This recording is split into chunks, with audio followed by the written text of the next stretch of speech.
Hello guys, hello bossing, mga bossing, good morning. Nandito na ako sa tindahan ko, nagbukas na ako sa aking munting tindahan. Ayan, tatapos ko lang po magwashing ng sasakyan. Ako po nagwashing, hindi ko na po pinawashing sa labas. Ayan, nawashing ko na po. Ayan, isigaw na naman yung aking asawa na ano daw, sabunin ko daw yung sakyan, siya daw ang i-spray. Ako rin naman nag-spray. Tingnan mo naman mga bossing, siya daw maglilinis, tapos ako rin naman ang naglinis. Ayan, ayan, good morning, good morning, good morning everyone. Ayan, nalinis ko na po yan. Ayan siya, nakapaglinis na po ako ng sasakyan, hindi na po siya maalikabok at maputik yung mga gulong, sinalinis ko na po. Ayan, yung asawa ko naglilinis sa kanyang mga motor na hindi na niya nadadrive. Ito po ang bahay ko. Ayan o. Ayan, hanggang doon sa dulo. Ayan, ito pinakadulo. Dito ako nakatira. Ayan, ito asawa ko. Good morning. Naglilinis ng kanyang dalawang motor. Good morning, Inda. Oh, hoy. Ito mo, suplado. Pinag-good morning ko lang sa mga follower. Ayan, sige ang kuskus. Wala siyang ginawa kundi magkukuskus. Papasok ako dito, tingnan kong nilalago kong kamote, mga busing. Ayan, kasi iniwan ko po itong nilagang kamote. Wala naman malikot dyan sa tindahan, kaya pwede ko siya iwanan.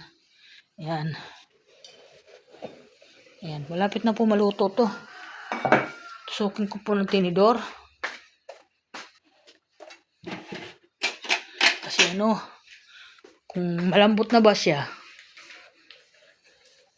Ayan, malambot na. Okay na siya. Ito, tingnan mo naman ang mga Christmas tree ko. Paskong Pasko pa dito. Ayan, pwede na yan. Ayan. Kain na kung sino yung gusto kumain. Ayan. Tingnan mo, ang ganda ng kamuti ko. Violet siya, oh. Iba-ibang kulay yan. Mga busing, ayan. Mamaya, ihahango ko siya sa ano, sa Tupperware. Ayan. Mamaya ko pa yan, puntahan ko muna yung tindahan. Walang tao doon. Good morning. Hirap talaga ng buhay ko, mga busing. Ayan, yan, punta ako doon.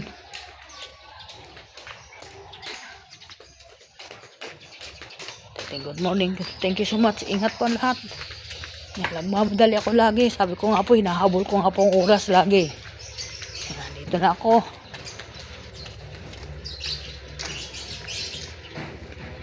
Pasok na po ako dito. Oy, good morning. Ayan, aking mga kaibigan sa kalsada na. Ayan, mga chinilas ako dito. Inayos ako kagabi. Ayan. Ganyan ang ginawa ko. Kasi ang hirap ng paglalagyan. Napuno kasi. Napuno na ng paninda. Okay, thank you. Bye-bye.